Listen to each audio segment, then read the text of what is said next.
아름다운 제주에서 2월 3일 진짜 대한민국의 전환을 시작하기에 위대한 제주 도민 여러분께서 이 자리에 함께 해주시고 계십니다. 인생의 위기를 극복할 사람, 기회의 나라로 바꿔내온 사람, 여러분 누굽니까?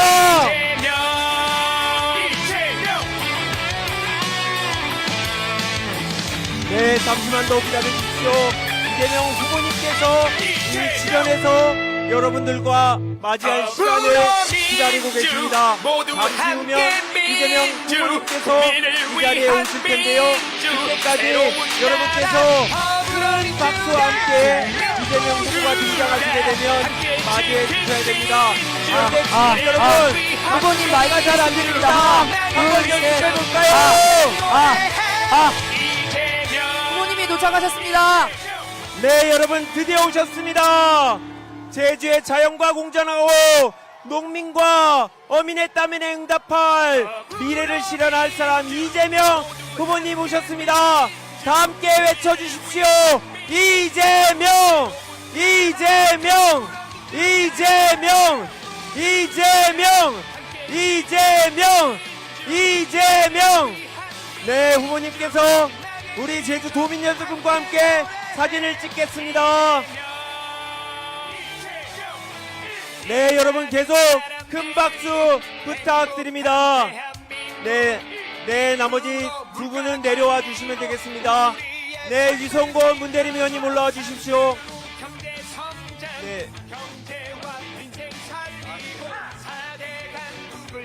네, 여러분들. 네. 제주도민 여러분, 이 마이크가 왜 이래?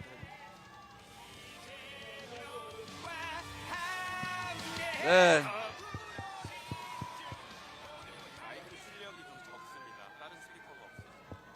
네.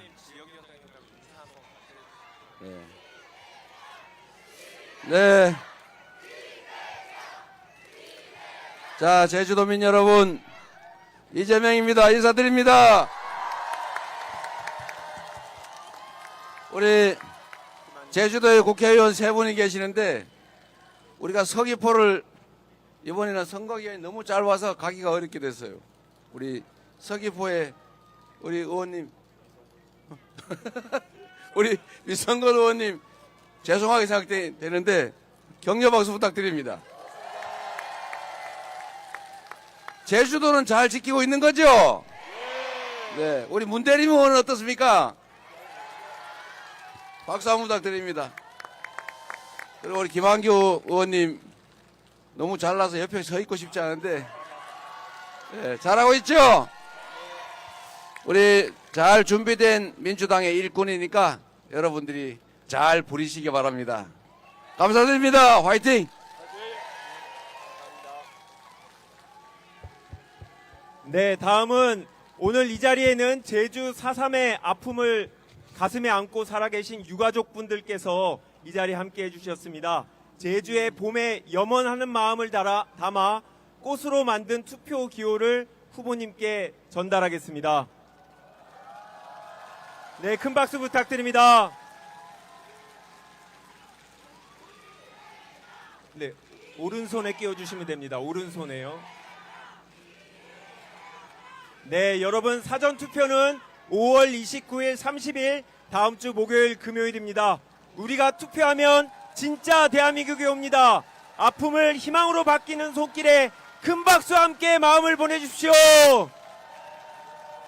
네, 이재명, 이재명, 이재명, 이재명. 네, 마지막으로 다 외쳐주십시오. 이재명, 이재명, 이재명. 네, 제주도민 여러분, 제가 저번 대선 때도 이 자리에서 말씀을 드렸던 것 같은데 제주도가 좁은가 봐요. 네. 그래서 이게 많은 분들이 장소가 좁아서 함께하지 못하는 것 같아서 아쉽기는 합니다만 상황이 또 그런 것 같긴 합니다. 제주도는 참 정감 가는 섬이에요. 아름답지요. 전 세계에서 아마 제주도만큼 아름다운 섬을 저는 보지 못한 것 같아요. 정말로 아름다운 섬입니다.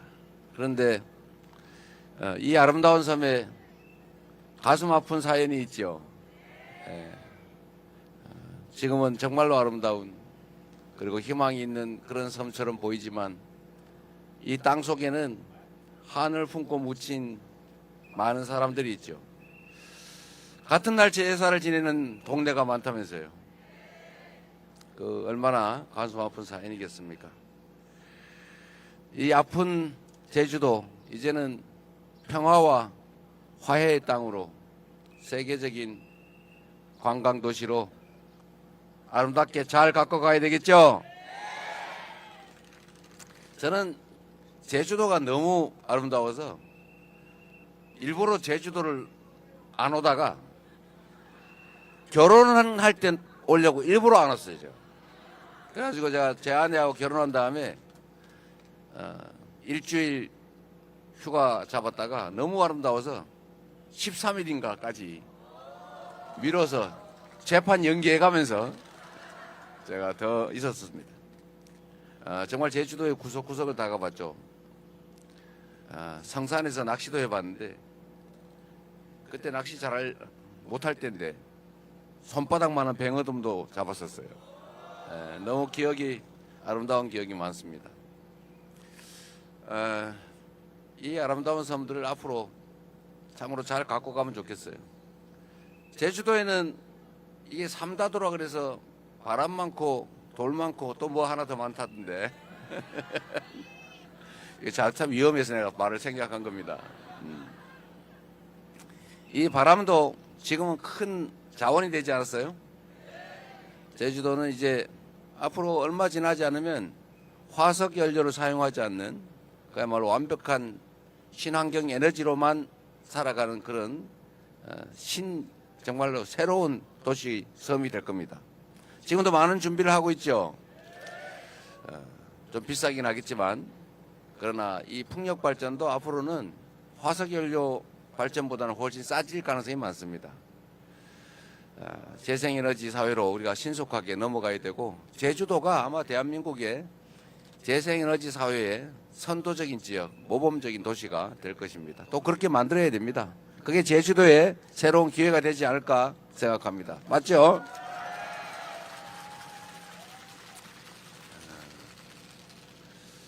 4.3 얘기를 안 할 수가 없는데 제가 거의 매년 4.3 기념일에 제주를 방문했습니다. 내년에는 대통령이 돼서 방문했으면 좋겠어요.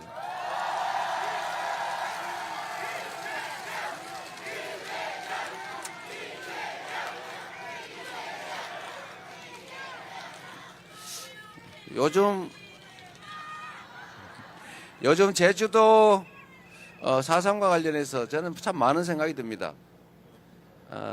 지금 대한민국을 빛낸 노벨 문학상을 수상한 한강 작가가 한 말이 참 유행하지 않습니까? 특히 지금 이번 대선이 작년 12월 3일에 그 내란 신이 군사 쿠데타 비상계엄 때문에 사실은 대통령이 파면되고 치러지는 선거입니다. 이 한강 작가가 한 얘기 중에 과거가 미래를 도울 수 있는가? 과거가 현재를 도울 수 있는가? 죽은 자가 산 자를 구할 수 있는가? 이런 의문을 가졌다고 하지 않습니까? 저는 이게 역사적 진실이라고 생각해요. 우리는 인과응보, 업보 이런 얘기를 많이 쓰지 않습니까?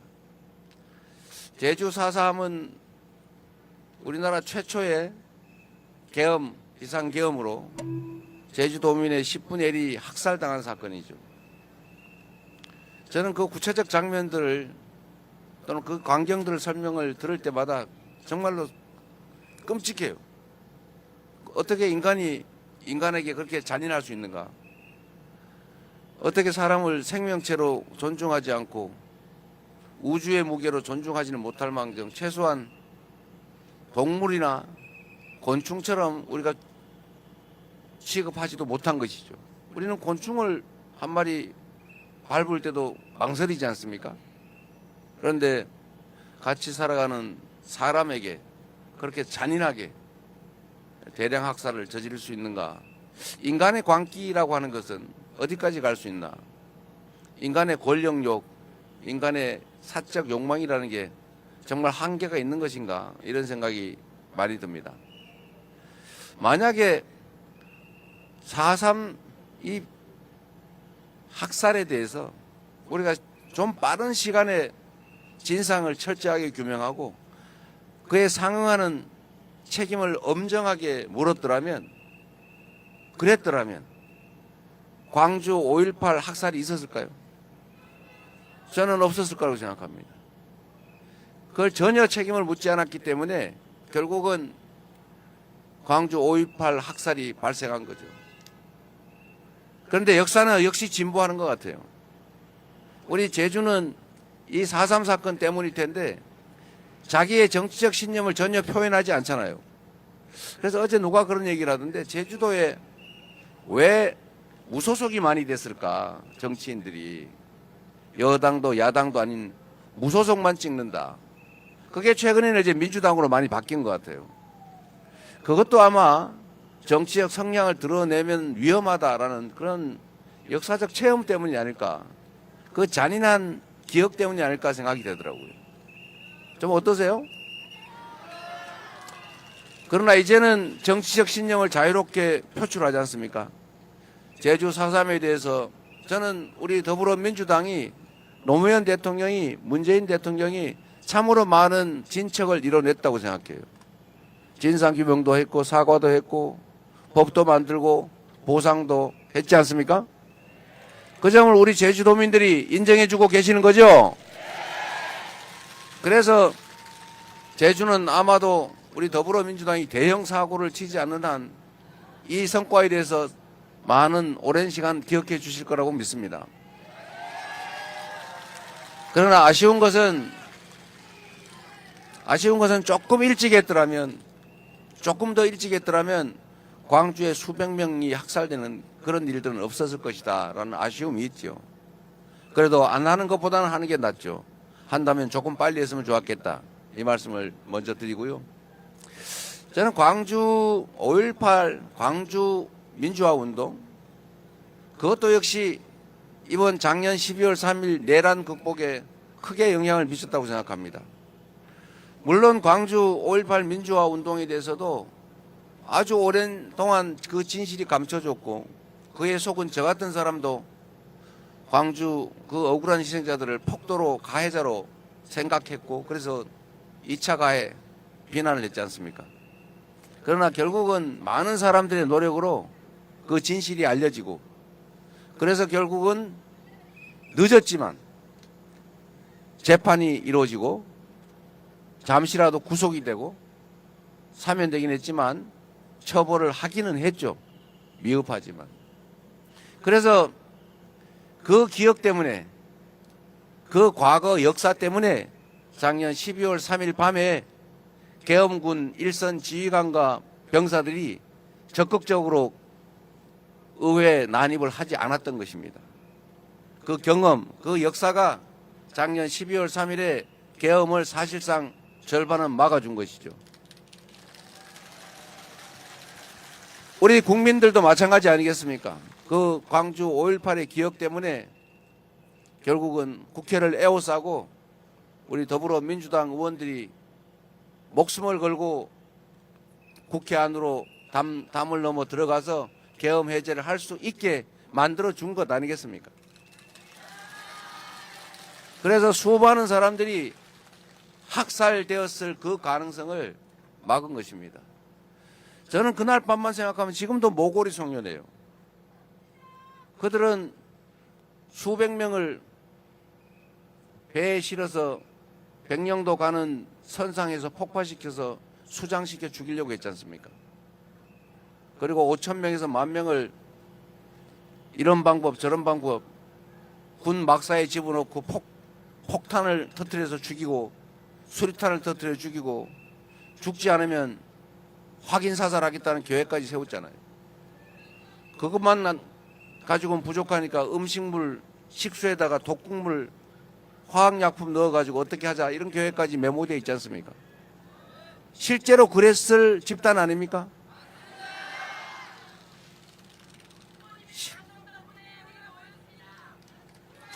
여러분 덕분에 막았습니다.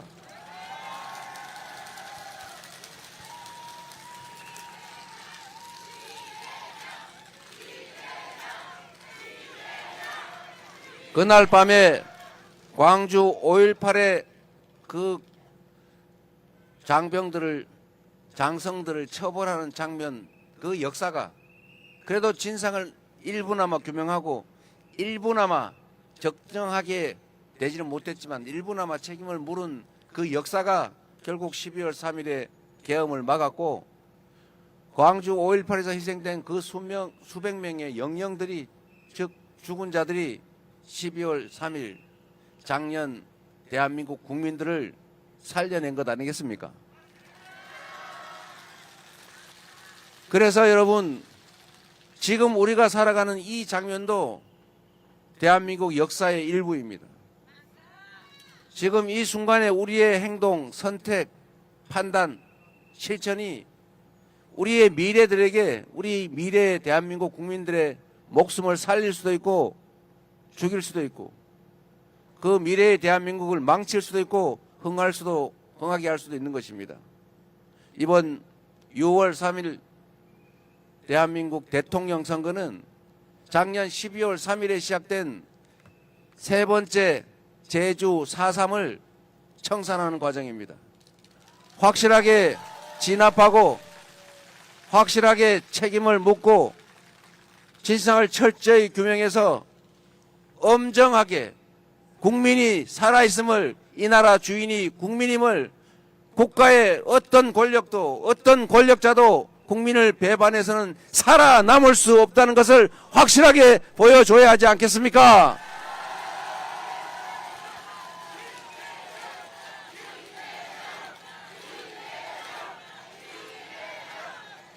그래서 이번 6월 3일 선거는 더불어민주당의 이재명 대통령 후보를 뽑는 선거가 아닙니다. 김문수를 뽑지 않는 선거가 아닙니다. 이번 6월 3일 선거는 대한민국이 흥할 것이냐 망할 것이냐, 4.3이 5.18이 다시 재발되는 그런 사회로 갈 것이냐, 다시는 국민이 맡긴 총칼로 국민을 죽이려는 또는 죽이는 그런 일이 없는 진정한 민주공화국으로 갈 것이냐에 바로 분기점, 역사적 분수령입니다. 이 분수령에 여러분은 역사적 증인으로 서 있는 것입니다. 여러분의 행동에 따라서 대한민국의 운명이 갈린다. 지금 이 순간 여러분의 표정과 여러분의 행동이 대한민국의 운명을 가른다.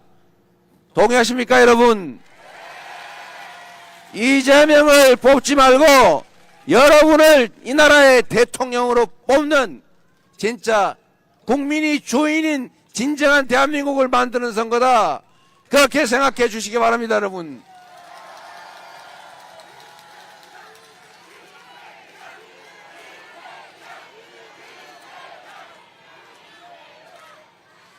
그래서 여러분, 제가 지금껏 여러 차례 약속드렸고 지금은 시도했다 실패한 꼭 해야 될 일을 한 가지 말씀드리겠습니다. 국가폭력범죄, 국민이 맡긴 권력으로 국민의 생명, 자유, 인권을 침해하는 그런 범죄에 대해서는 영구적으로 공소시효를 배제해서 그 행위자는 살아있는 한 반드시 형사처벌을 받게 하겠습니다.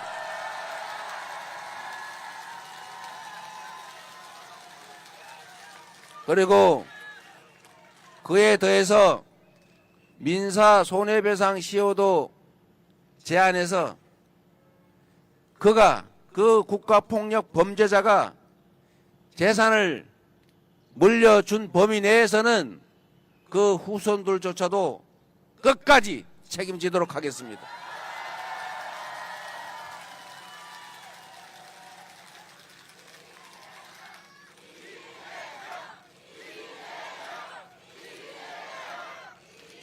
제가 이 약속을 여러 차례 드리고 당내에서 결국은 설득해서 이 법을 통과시켰는데 이 대통령 권한 대행 체제에서 거부당했습니다. 우리는 한 번 실패했다고 포기하지 않습니다. 될 때까지 반드시 합니다. 거부권을 저한테 주시면 국회에서 이 법이 통과되는 순간 즉각적으로 거부 안 하고 사인하겠습니다.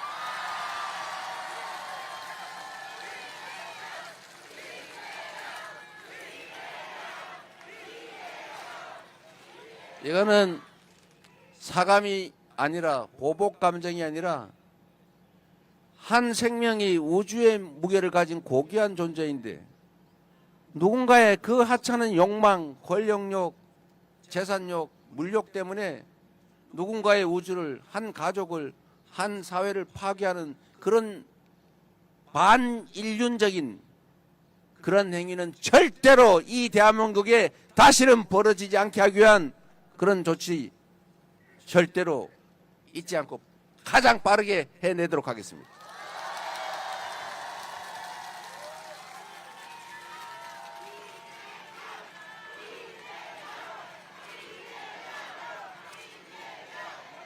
그리고 여기 박혁권 배우 왔나요? 어디 있어요?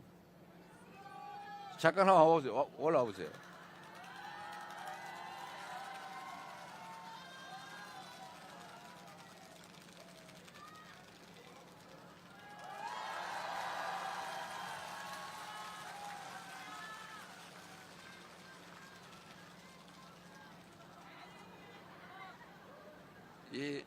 제가 이 박혁권 배우를 각별히 여러분한테 한번 말씀드린 이유가 있어요. 저번 대선 때 사실은 약간 어려운 선거 아니었습니까? 저는 이길 수 있는 선거였는데 제가 부족하고 우리 당도 부족하고 그리고 가짜 뉴스에 속아서 결국은 졌다고 생각해요. 그 역시도 우리의 준비 부족이죠. 그때 우리 박혁권 배우가 공개적으로 저를 지지해 주셨어요. 그런데 이 대한민국은 아주 졸렬한 정치 세력들이 있어요. 상대편을 지지하면 죽이려고 해요. 그래서 블랙리스트니 화이트리스트니 이런 거 만들지 않습니까? 그래서 저 사람은 저쪽 편이지 그러면 출연도 시키지 마, 지원도 해주지 마 이렇게 해서 괴롭히잖아요. 아주 졸렬한 거 아닙니까? 저는 이 박혁권 또는 이 문화예술인들의 정치적 의사표현에 대해서 이렇게 가혹하게 제재하는 나라를 보지를 못했어요. 그 나라의 수준은 그 나라의 문화로 결판 나는 것 아닙니까? 대한민국이 전 세계에서 그래도 인정받는 것은 대한민국의 문화 수준, 결국은 우리 국민들의 의식 수준이죠. 그 높은 의식 수준 그 때문에 인정받는 것입니다. 해외에 나가도 코리아라고 하면 취급해 주잖아요. 물론 지난 몇 년 사이에 확 국가의 품격이 떨어져서 요새는 숨긴다고 하더만요. 네. 쿠데타 나고 그런 나라인데 어떻게 보겠습니까? 그래서 이 대한민국의 문화를 살려야 돼요. 그리고 저는 대한민국의 문화가 국제적 경쟁력을 가진다. 우리의 미래가 문화에 있다. 이렇게 생각해요. 어떻습니까, 여러분? 제가 안 그래도 제주도를 좋아하는데 폭삭 속았수다 그거 보다가 저 처음엔 한두 편만 보고 아는 척 하려고 그랬는데 중간에 못 끊고 밤새 가면서 끝까지 봤어요. 제가 그러면서 그걸 알게 됐죠. 얼마나 토속적입니까? 가장 한국적이고 가부장 문화, 이게 다른 나라에는 잘 없는 문화잖아요. 그런데 이 가부장 문화, 그 다음에 이 한국적인 남존여비, 이런 오래전 그것도 이 문화가 드라마로 만들어서 전 세계인이 그렇게 각광한다는 사실이 놀랍지 않습니까? 한국인의 정서와 문화 감성이 전 세계에 통한다는 거죠. K-팝은 왜 전 세계인들이 그렇게 좋아할까? 뭐 똑같은 노래에 뭐 춤추는 거 보면 따라할 수 있는데 왜 유독 한국일까? 한국의 드라마, 한국의 음식은 또 왜 이렇게 인기일까? 저는 그게 문화의 깊이라고 생각해요. 문화의 깊이. 대한민국은 정말 5,000년 문화를 자랑하잖아요. 우리는 사실 일상적 언어 속에서 거의 철학자들이 돼 있어요. 양지만큼 음지 있는 거 아니야? 길고 짧은 건 대봐야 아는 거 아니야? 죽음이 있어서 삶도 있는 거지. 하여튼 이런 불교 문화 또는 기독교 문화, 온갖 문화들이 그중에 주술은 빼고 그건 나라 망할 일이에요. 이 온갖 종교들이 있는데도 사실은 서로 충돌하지 않습니다. 깊이가 있어요. 전 세계에서 이렇게 종교가 성행하면서도 또 여러 종교가 있으면서도 충돌하거나 분란을 일으키지 않는 나라가 거의 없습니다. 그게 우리의 포용성이죠. 우리 대한민국 국민들은 또 이런 것도 있어요. 정말로 이타적이고 공리적이에요. 물론 사촌이 논사하면 배 아파한다 이런 말도 있긴 하지만 우리는 국가에서 재정 지출을 해서 국민을 지원해 주겠다고 하면 왜 나를 도와주지, 모두를 위해서 써야지, 이런 생각하는 국민들 아닙니까? 정말로 공리적인 민족이에요. 저는 그런 점들이 세계인을 설득하는 거라고 생각합니다. 극단적으로 이기적이고 폭력적이고. 그런데 그 속에서 정말 공리적이고 이타적이고 공존적이고 말이에요. 타인을 존중하고. 그래서 저는 우리의 문화, 이 문화를 키워야 되겠다 그 생각을 했습니다. 우리 김구 선생이 그 먹고 살기 어렵고 나라를 빼앗겨가지고 나라를 찾겠다고 폭탄, 수리탄, 권총 들고 뛰어다닐 때 이분이 그런 얘기를 한 것 아닙니까? 우리가 앞으로 독립해서 부강한 나라를 만들어야 된다. 그런데 그 부강함이란 무력이 세서 남의 나라를 지배해서 삼켜가지고 폭력적인 권력을 행사하는 그런 게 아니라 나라를 우리가 든든하게 지킬 정도의 무력이면 된다. 그러나 문화란 모두를 행복하게 하는 것이다. 우리의 문화를 키워서 전 세계인이 함께 행복한 그런 문화가 한없이 강한 나라를 만들고 싶다. 문화 강국. 근데 지금 그 김구의 꿈이 조금 현실이 돼가고 있지 않습니까, 여러분? 요 김구 증산자도 와 있는데 김용만이라고. 김용만 그냥 가만히 계세요. 기억해 주시고요. 저희가 그 당대표 회의실에 김구 선생도 하나 붙여놨어요. 여하튼 저는 이 문화가 강한 나라를 만들어야 되는데 그게 지금은 곧 경제가 됐습니다. 전 세계에서 한국말로 된 한국어 노래를 흥얼거리고 한국어 드라마를 보고 그래서 한국말을 배우고 한국어 교육 수요가 엄청나게 폭증했다고 합니다. 그리고 한국 음식을 즐기고 한국을 와보고 싶어해요. 그래서 한국 오면 바가지 씌우고 그러지 말아야죠. 잘해줘야죠. 한국 음식을 수출해야죠. 지금 대한민국 김이 없어서 못 팔 정도라고 하지 않습니까? 원래 전 세계에서 김 먹는 나라 별로 없어요. 그 풀떼기를 왜 먹냐? 시커먼 풀떼기를. 잘 안 먹어요. 그런데 지금은 전 세계에서 한국 김을 찾습니다. 김밥을 찾고 전주 비빔밥을 찾고 음식도 전 세계에 가장 정말 질 좋은 건강식 아닙니까? 한국 음식이. 그래서 이런 거에서 우리는 기회를 만들 수가 있다. 그리고 최고의 문화상품이 하나 생겼어요. 문화의 최고봉, 바로 민주주의죠. 우리 대한민국 국민들이 얼마나 위대하냐. 우리는 IMF 때 나라가 망했다고 하니까 원래 그렇게 나라가 망할 정도로 경제가 나빠지면 막 금 이런 거 사 모아야 돼요. 원래 그런 거잖아요. 매집해야죠. 막 사재기. 근데 우리는 집에 있는 금덩이 다 내놨잖아요. 금 모으기. 여기 온 국민이 참여를 해가지고 전 세계인이 놀랐습니다. 아, 전 나라는 절대 망하지 않겠다. 그래서 빨리 회복했어요. 그 금 자체 때문이 아니고. 두 번째로 작년이 아니라 우리 박근혜 정권 때 2017년, 16년 이때도 정말로 백수십만 명이 모여서 집회를 하는데 전 세계인들이 보니까 놀란 거죠. 전 세계에서 보통 몇만 명이 모여서 집회가 벌어지면, 시위가 벌어지면 딱 두 번째 떠오르는 장면이 있죠. 연기. 어디 불 지르고 두드려 부시고 싸우고 누가 다치고 죽고 뺏기고 약탈하고. 이게 전 세계적인 모습인데 대한민국은 백수십만이 막 200만이 모여서 집회를 해도 지나고 나면 깨끗해요. 누구 하나 꼬집 폈다는 사람, 핥혔다는 사람이 없어요. 유리창 하나 깨지지 않아요. 이 위대한 국민들 아닙니까? 그리고 한 번이 아니고 두 번씩이나 지금 8년 만에 또 현실 권력을 총과 군대를 동원한 그 현실의 권력이 일으킨 군사 쿠데타, 친위 군사 쿠데타를 정말 빛으로 제압하고 진압하고 있지 않습니까?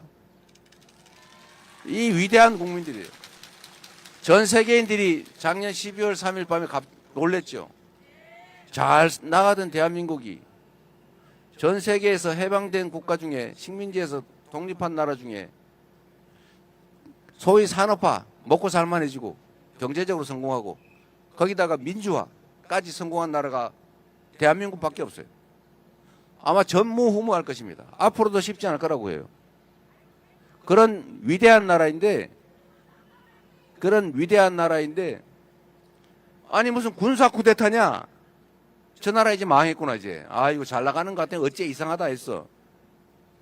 잘 살다가 군사 쿠데타로, 독재로, 사법 쿠데타 때문에 완전히 망해서 후진국 전락한 나라 많죠. 남미, 아시아 이런 많습니다. 대한민국도 아 그 전철을 따르는구나 라고 해서 실망하고 이제 어떻게 한국에서 철수할까? 한국을 대체해서 우리가 어떻게 먹고 살까? 이런 연구를 하고 있는데 갑자기 어디선가 빛이 나타나가지고 반짝반짝하는 걸 들고 온 동네 사람이 모여서 그거를 다 제압을 해버린 거 아닙니까? 장갑차를 맞고 총구를 잡고 유튜브로 막 찍으면서 너의 얼굴 국민들 다 알게 됐다. 군인들이 얼굴 찍으니까 얼마나 무서웠겠어요. 다 가리긴 했는데 눈은 보이잖아요.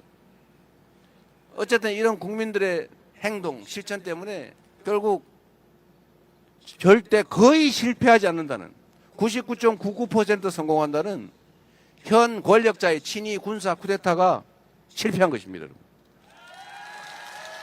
바로 여러분이 해낸 거죠. 우리가 해낸 것입니다. 대한민국 국민이 해낸 거죠. 위대한 여러분의 역량에 자부심 가지셔도 됩니다. 우리의 후손들이 지금 이 자리에서 박수치는 여러분들을 교과서에 기록하고 기억할 겁니다. 6월 3일이 그래서 중요한 거죠. 그래서 여러분, 대한민국은 그렇게 피 한 방울 흘리지 않고 평화적인 방법으로 현실의 권력을 두 번이나 끌어내린 세계사에 없는 무혈의 아름다운 평화혁명을 10년도 안 돼서 두 번씩이나 한 위대한 국민이다. 그렇죠, 여러분? 그래서 정말 자신감을 가지셨으면 좋겠어요. 지금 우리가 비록 잠시 어렵죠. 경제도 망가지고 이 마이너스 성장이 뭡니까? 0.2% 1분기 마이너스 성장했대요. 내수는 2분기째 계속 마이너스입니다. 내수가 망하니까 동천마트 이런 데 장사가 안 되는 거예요. 예? 보림방? 예? 이거 안 되죠, 당연히. 사람들이 돈도 없고 있는 돈도 불안해서 돈을 안 써요. 제가 그래서 한 가지 말씀을 드립니다. 경제는 심리입니다. 미래가 불확실하면 절대로 안 움직여요. 그런데 지금이 엄청나게 나빠도 미래가 희망이 있고 예측이 되면 그러면 미래를 위해서 투자하죠. 그래서 여러분 6월 3일에 여러분 선택에 따라서 이 경제가 계속 나락으로 떨어질 수도 있고 딱 저점을 찍고 희망으로 미래에 대한 기대로 다시 상승할 수도 있습니다.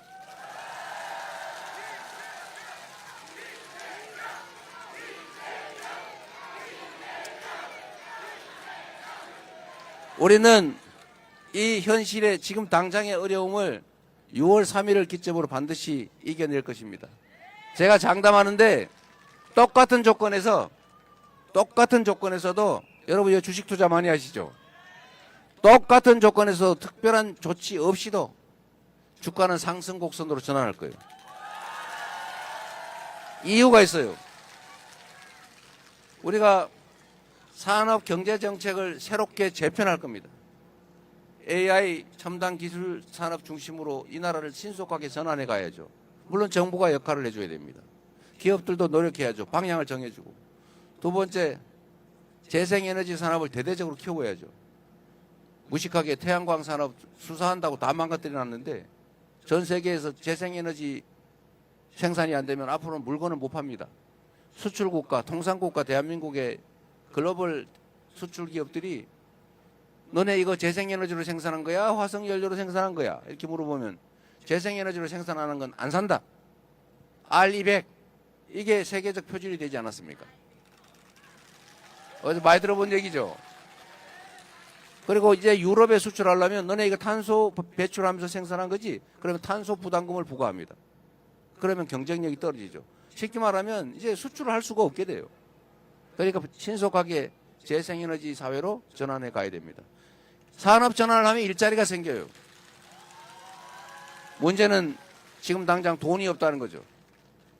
지금 그래서 정부가 역할을 해줘야 되겠죠. 세 번째로 아까 말씀드린 대로 문화산업을 대대적으로 키워야 됩니다. 네, 여러분이 기회가 주면 제가 하겠습니다.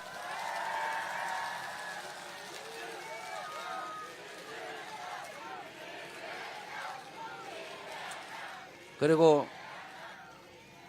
경제가 다른 나라는 그런 대로 괜찮은데 우리나라만 유독 우하향으로 꼬라박는 이유는 몇 가지 있어요.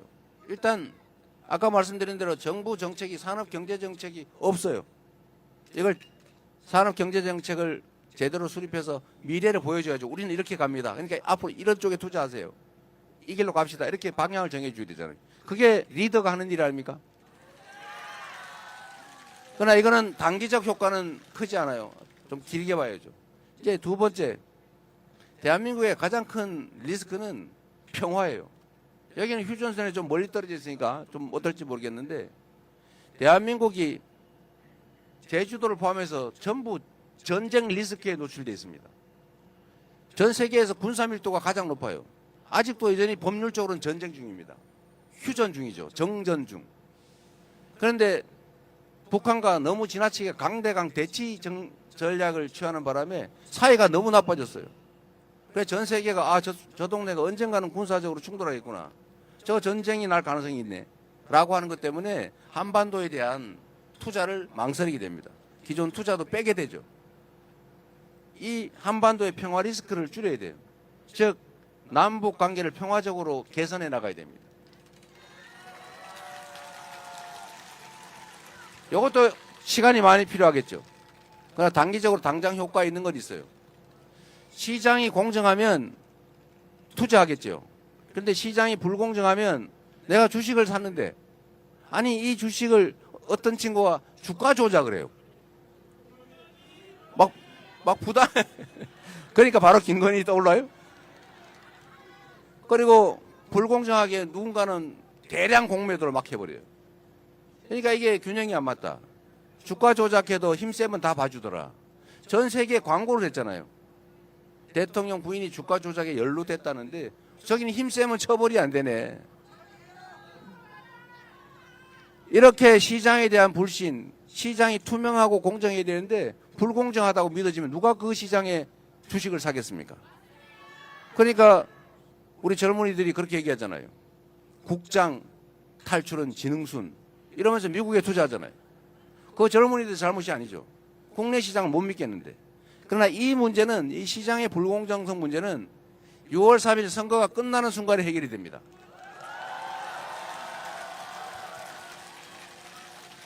시장의 불공정성은 그냥 의지 하나로 앞으로 걸리면 죽는다. 돈 다 뺏긴다. 그리고 돈 번 거 이상으로 벌금도 내야 되고 그 이상으로 감옥도 확실하게 오랫동안 가 있어야 된다. 라고 하면 안 하겠죠. 무서워서 못 하겠죠. 제가 그렇게 무서운 사람 아닌데 법대로 하되 법대로. 세 번째, 이 대한민국 기업 풍토를 고쳐야 돼요. 아니 무슨 우량주 장기 투자하라고 그래가지고 우량주를 사놨더니 어느 날 보니까 그 우량주가 새끼를 낳는데 그 새끼는 내게 아니야. 이게 말이 됩니까 이게? 근데 우리나라는 그게 허용이 되고 있어요. 물적 분할, 자회사 이런 거 만들어가지고 재상장하고. 그러니까 내가 원래 이렇게 똥똥한 암소를 샀는데 이 암소가 새끼를 낳고 나니까 홀쭉해져 버렸네. 근데 암소는 남의 거예요. 송아지는 남의 거예요. 이렇게 하면 안 되잖아요. 이런 나라 잘 없어요. 이게 어디 말이 되는 소리입니까? 근데 이게 지금 현재는 허용이 되는데 이걸 못하게 막는 게 그게 상법 개정 아닙니까? 이것도 국민의힘이 거부했어요. 근데 더 재밌는 거는 내가 흉 한번 봐야지. 더 재밌는 거는 이거를 국민의힘이 한다고 큰 소리 빵빵 치던 겁니다. 자기들이 하다가 민주당이 진짜 하니까 반대하고 있어요. 국민의힘의 본질을 정확하게 보여주죠. 말은 하는데 행동은 반대예요. 교원 영색. 요거를 여러분이 잘 봐주시고 소문 많이 내주세요.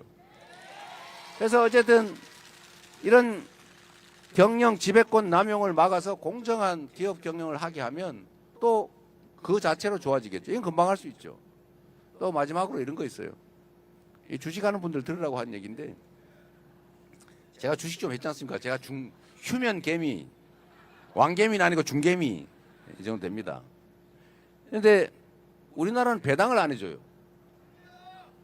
배당을 해줘야 주식 사가지고 거기서 나오는 이자도 아닌 배당금으로 뭐 용돈도 쓰고 할 텐데 우리나라는 배당이 인색해요.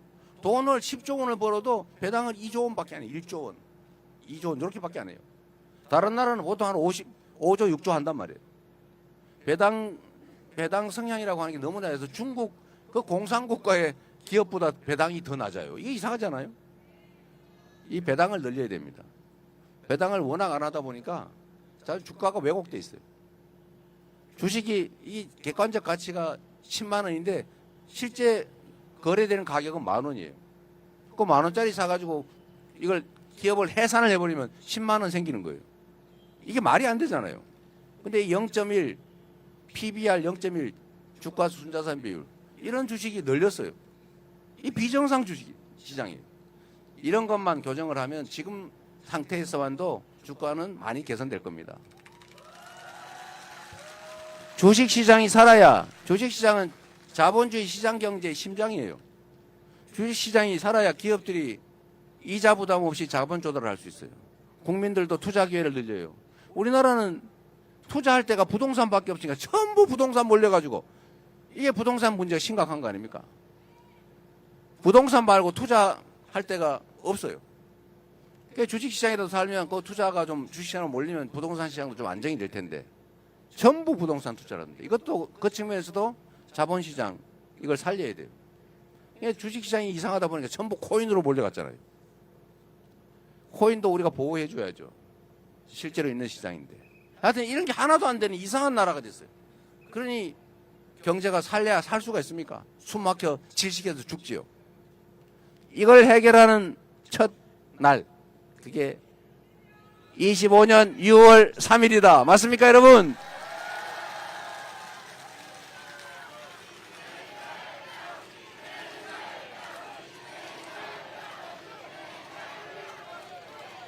그리고 제주도에 여러 의원들 계시잖아요.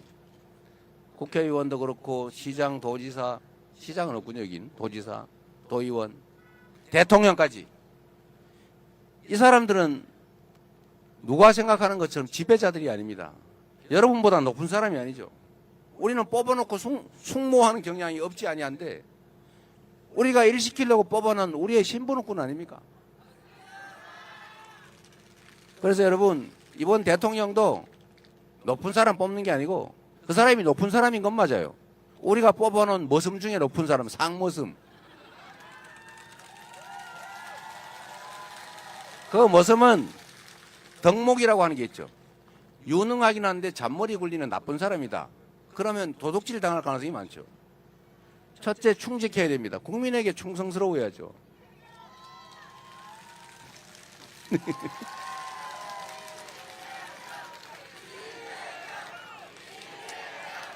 그리고 그가 국민에게 충직한 일꾼인지는 알 수가 없죠. 말이야 다 번들하게 하잖아요.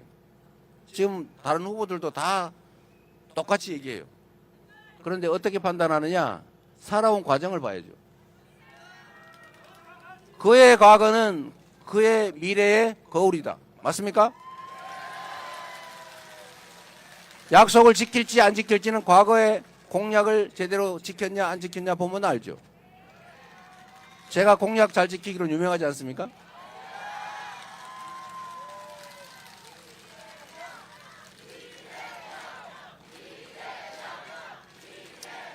그리고 공직자로 살았으면 성과가 있어야죠. 저는 성남을 전국의 제1도시로 바꿨어요. 경기도를 전국에서 가장 평가 높은 도로 바꿨어요. 민주당을 새로운 민주당으로 유능하고 이기는 민주당으로 만들었습니다. 나라도 저에게 맡겨주시면 여러분이 결코 실망하지 않을 새로운 대한민국으로 만들어 보답드리겠습니다.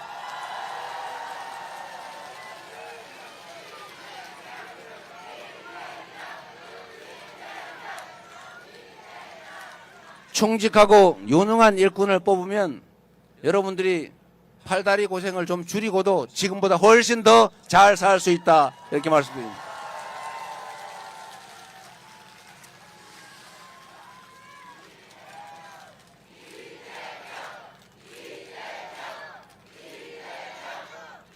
그리고 여러분 마지막으로 진짜 마지막으로 우리 캠프에서 엄명히 떨어졌어요. 길게 하지 말라고. 여러분 대통령 아니면 아니 동네 무슨 개모임 동호회 회장 이 회장이든 대통령이든 그가 해야 될 제일 중요한 일이 어떤 거예요? 그 동호회 모임 안 깨지게 하는 거죠. 동호회 모임이 회원도 좀 늘고 회원끼리 서로 사이좋게 서로 협조하고 서로 힘이 되고 의지되도록 해야 되는 게 그게 회장 할 일 아닙니까? 대한민국 대통령도 똑같아요. 대한민국 대통령의 제1의 책무는 국민을 통합시키는 겁니다. 편갈라 싸우게 하면 아이고 그러지 마세요 말리고 또 옛날에 내 선거를 도와준 내 편이라도 아이고 우리 거 많이 챙겨주세요 저쪽은 뺏어주세요 이러면 아 왜 그러세요 이제는 다 한 식구 아닙니까? 이렇게 말할 수 있어야죠. 여러분 전쟁과 정치의 차이를 아시죠? 전쟁은 죽이는 거예요. 이기면 싹 다 가지는 거고 진쪽 싹 다 제거하는 겁니다. 그런데 정치는 전쟁이 아니에요. 정치는 존중하는 겁니다. 같이 사는 거예요. 그런데 한쪽 편이 되는 건 불가피하죠. 왜냐하면 경쟁을 하니까. 대통령이 되기 전까지는 한쪽 편을 들겠죠. 한쪽 편을 대표해서 대통령이 됩니다만 대통령이 된 순간에는 한쪽 편을 드는 게 아니라 전체를 대표해야 되는 것입니다. 그래서 전쟁에서 이겨서 점령하는 것하고 선거에서 이겨서 전체를 대표하는 건 완전히 다른 거죠. 그런데 안타깝게도 지금 이 정치와 전쟁을 구별 못하는 집단이 있어요. 지금까지도 그랬고 자기가 이기면 전부 다 갖고 나머지는 다 뺏는다. 그리고 존재 자체를 없애버린다. 죽이려고 하잖아요. 그렇게 하면 안 되죠. 우리 공동체가 사람이 모여 사는 이유는 똑같아서 모여 사는 게 아닙니다. 어떻게 똑같아요? 저 코 크신 분, 저 코 낮으신 분, 머리 긴 분, 짧은 분, 인상이 이런 분, 저런 분, 생각이 이런 생각, 저런 생각, 파란 생각, 빨간 생각, 출신 어느 지역, 서귀포, 애월 다 다르죠. 다 다른 이 사람들이 생각도 다르지만 이해관계도 달라요. 한 사람은 동쪽으로 가자고, 한 사람은 서쪽 가자고, 어떤 사람은 북쪽 가자 그러고 이렇게 충돌한단 말입니다. 자원이 5개밖에 없는데 10명이 서로 막 나눠 가지려고 해요. 이럴 때 이걸 어떻게 조정할 것이냐를 정하는 게 정치죠. 그리고 이해관계인들은 다투게 돼서 가만 놔두면 죽을 때까지 싸우겠죠. 그래서 죽을 때까지 싸우지 말고 합리적인 선에서 정리하기 위해서 있는 것이 바로 정치고 행정 아닙니까? 그걸 합리적으로 잘 배분하라고 그 권한을 부여하는 거잖아요. 그게 권력이죠. 정치란 그 사회의 자원을 배분할 권한을 어떻게 가질 것이냐, 누가 가질 것이냐, 어떻게 나눌 것이냐를 정하는 거죠. 그러니까 대통령이 됐다고 해서 야 우리 편 다 모여, 빨간색 다 모여, 파란색 다 죽이자. 이거는 정치가 아니죠. 이거는 점령이고 이건 전쟁이죠. 이렇게 하면 그러면 반 제거했어요. 그 다음에 또 그 안에서 경쟁이 벌어지겠죠. 또 반 제거해야지. 그러다 뭐가 남습니까? 자기 혼자 남겠죠. 자기 혼자 남아요? 결국 죽겠지. 이렇게 되면 절대로 안 되는 거죠. 그래서 대통령이라고 하는 것은 통자는 통치가 아니고요. 통합. 이겁니다. 크게 통합하는 사람. 그리고 여러분 막 싸워가지고 서로 뺏고 찍고 하면요 시너지가 안 나요. 똑같은 것도 적절히 나누고 협력하면 시너지라고 한 게 있지 않습니까? 다르다고 해서 틀린 게 아니죠. 이 다름을 인정하고 역할도 인정하고 100%다 가지려고 하지 말고 51%만 갖고 그리고 성과를 내서 결과를 증명하고 다시 선택받고 이게 합리적인 정치 과정 아니겠습니까?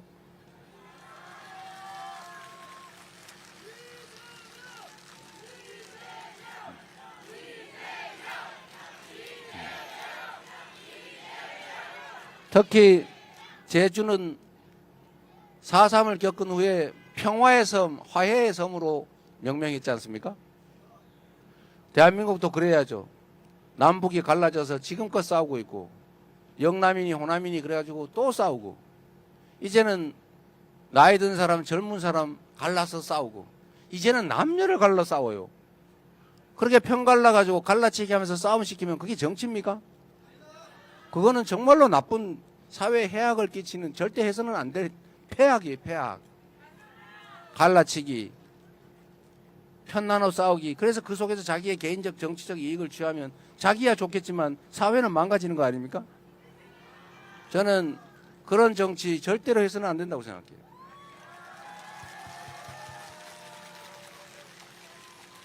그래서 6월 3일부터는 우리가 작은 차이를 넘어서서 이 위대한 우리 대한민국 국민들의 저력을 한데 모아서 더 나은 세상을 향해서 우리 손잡고 함께 꿋꿋하게 나아갑시다, 여러분.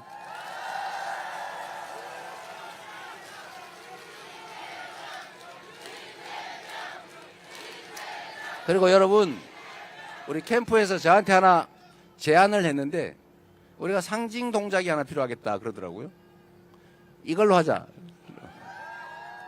어떠세요? 네. 그래서 기왕이면 막 오간갓 자의 하지 말고 이걸로.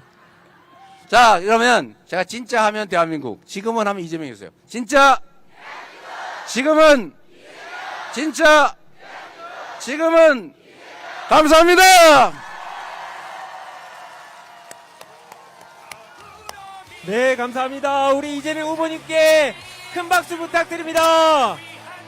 이재명, 이재명, 이재명, 이재명, 이재명, 이재명, 이재명, 이재명, 이재명. 네, 여러분 정말 감동적인 연설이었습니다. 이재명 후보가 이 세상을 떠날 때까지 끊임없이 이재명을 함께 외쳐주십시오.